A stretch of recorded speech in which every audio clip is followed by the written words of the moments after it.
भारत और तुर्की के बीच बढ़ते राजनीतिक तनाव का असर अब आम जनता और बाजारों तक पहुंच गया है।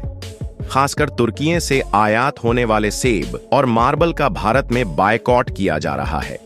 यही नहीं, तुर्की टूरिज्म का भी विरोध देखने को मिल रहा है, जबकि हर साल लाखों भारतीय पर्यटक तुर्की की खूबसूरत वादियों और ऐतिहासिक धरोहरों का लुत्फ उठाने वहां जाते हैं। लेकिन हाल ही में भारत के लोगों द्वारा तुर्की के बॉयकॉट से तुर्की को काफी बड़ा नुकसान होने वाला है। लेकिन इस विरोध के पीछे की वजहें भले ही राजनीतिक हों, लेकिन दोनों देशों के बीच व्यापार से जुड़े आंकड़े हैरान कर देने वाले हैं, जिन्हें जानकर आप सोच में पड़ जाएंगे कि विरोध के बीच भी व्यापार किस रफ्तार से आगे बढ़ रहा है। दरअसल तुर्की का भारत के प्रति रुख हमेशा से सवालों के घेरे में रहा है। हर बार जब भारत और पाकिस्तान के बीच तनाव की स्थिति बनी, तुर्की ने बिना देर किए पाकिस्तान का पक्ष लिया, चाहे बात कश्मीर की हो या आतंकवाद के खिलाफ भारत की कड़ी कार्रवाई की। ताजा मामले में भी तुर्की ने वही पुराना रवैया दोहराया है और जब भारत ने आतंकवाद को लेकर पाकिस्तान पर अंतर्राष्ट्रीय दबाव बढ़ाने की कोशिश की, तो तुर्की ने उल्टा भारत के खिलाफ बयानबाजी करना शुरू कर दी, जिससे तुर्की का दोहरा चेहरा एक बार फिर दुनिया के सामने बेनकाब हो गया है। ऐसे में सवाल यह है कि जो देश आतंक के मुद्दे पर भारत की बजाय आतंक को पनाह देने वालों के साथ खड़ा हो, क्या उसके साथ हमारे रिश्तों में बदलाव जरूरी नहीं है? तो इसको लेकर हर एक भारतीय का जवाब यही है कि तुर्की ने जो भी किया गलत किया। इसलिए तुर्की के साथ भारत के रिश्तों में बदलाव जरूरी है। ऐसे में भारत ने केवल पाकिस्तान ही नहीं, बल्कि तुर्की के खिलाफ भी सख्त रुख अपना लिया है। जहां पाकिस्तान को ड्रोन और हथियार सप्लाई करने में तुर्की की भूमिका सामने आने के बाद देश भर में आक्रोश फैल गया है। नतीजा यह हुआ है कि बायकॉट तुर्की का अभियान तेजी से फैल रहा है और भारत अब आर्थिक मोर्चे पर तुर्की को चोट पहुंचाने की तैयारी में है। कई क्षेत्रों में भारत तुर्की की कंपनियों से अपने करार खत्म कर रहा है और यह सिलसिला आगे भी जारी रह सकता है। लेकिन सबसे बड़ा सवाल यही है कि भारत और तुर्की के बीच व्यापार का दायरा कितना बड़ा है। अगर भारत ने तुर्की से अपने कारोबारी रिश्ते पूरी तरह खत्म कर लिए, तो इसका असर किस पर ज्यादा पड़ेगा? क्या यह झटका तुर्की की अर्थव्यवस्था के लिए बड़ा साबित हो सकता है, या इसका असर भारत पर भी पड़ेगा? भारत में खासकर तुर्की से इंपोर्ट सेब और मार्बल का बायकॉट किया जा रहा है। साथ ही तुर्की के टूरिज्म का भी विरोध हो रहा है, क्योंकि भारत से हर साल लाखों लोग तुर्की घूमने जाते हैं। अगर हम आंकड़ों से इस मुद्दे को समझने की कोशिश करें, तो सबसे पहले नजर डालते हैं तुर्की की कुल व्यापारिक तस्वीर पर।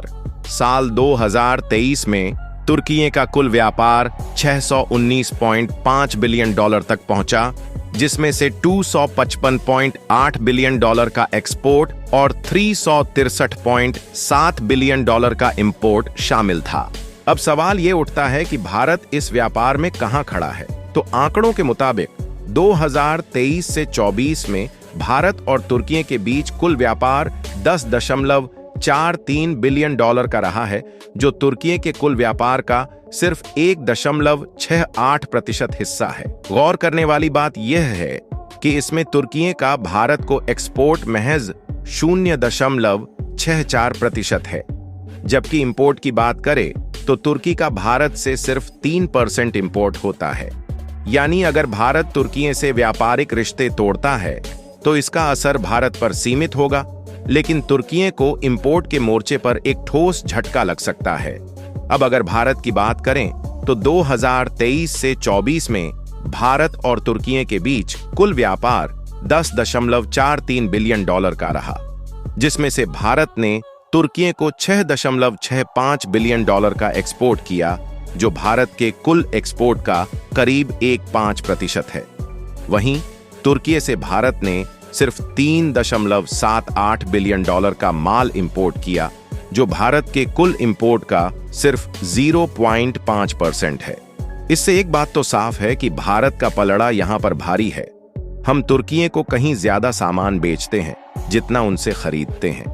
अब अगर मौजूदा वित्त वर्ष यानी अप्रैल 2024 से फरवरी 2025 तक के आंकड़ों पर नजर डालें तो भारत ने अब तक 5.2 अरब डॉलर का एक्सपोर्ट और करीब 2.84 अरब डॉलर का इंपोर्ट किया है।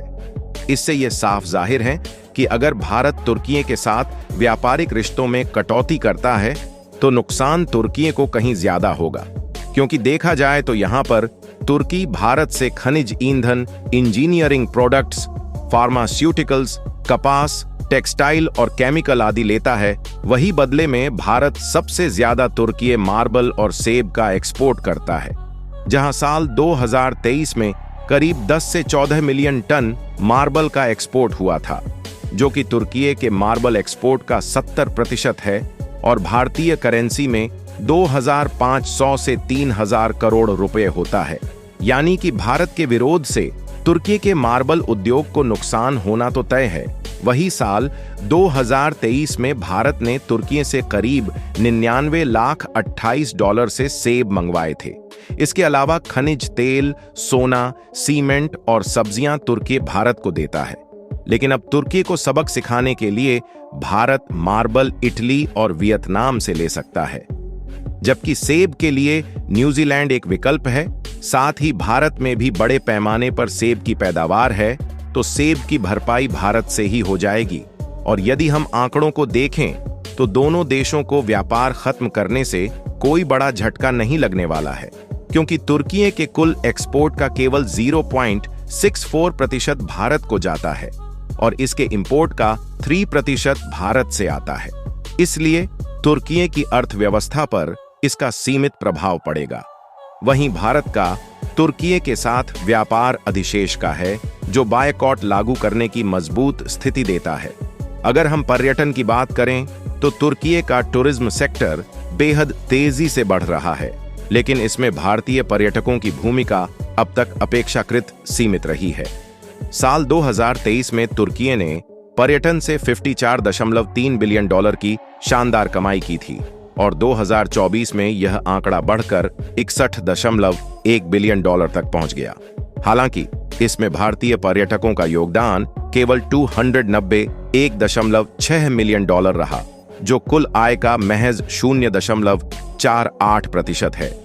जबकि तुर्की के आधिकारिक पर्यटन आंकड़ों के अनुसार भारतीय पर्यटक अब भी कुल विदेशी पर्यटकों का 2% भी नहीं है।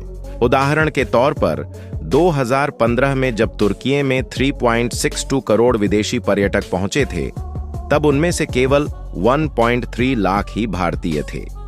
ये आंकड़े साफ तौर पर बताते हैं कि तुर्की जैसे खूबसूरत और ऐतिहासिक देश में भारत से आने वाले पर्यटकों की संख्या बेहद कम है, जबकि वहां का समृद्ध सांस्कृतिक विरासत, शानदार समुद्र तट और ऐतिहासिक स्थल भारतीय पर्यटकों के लिए भी बेहद आकर्षक हो सकते हैं।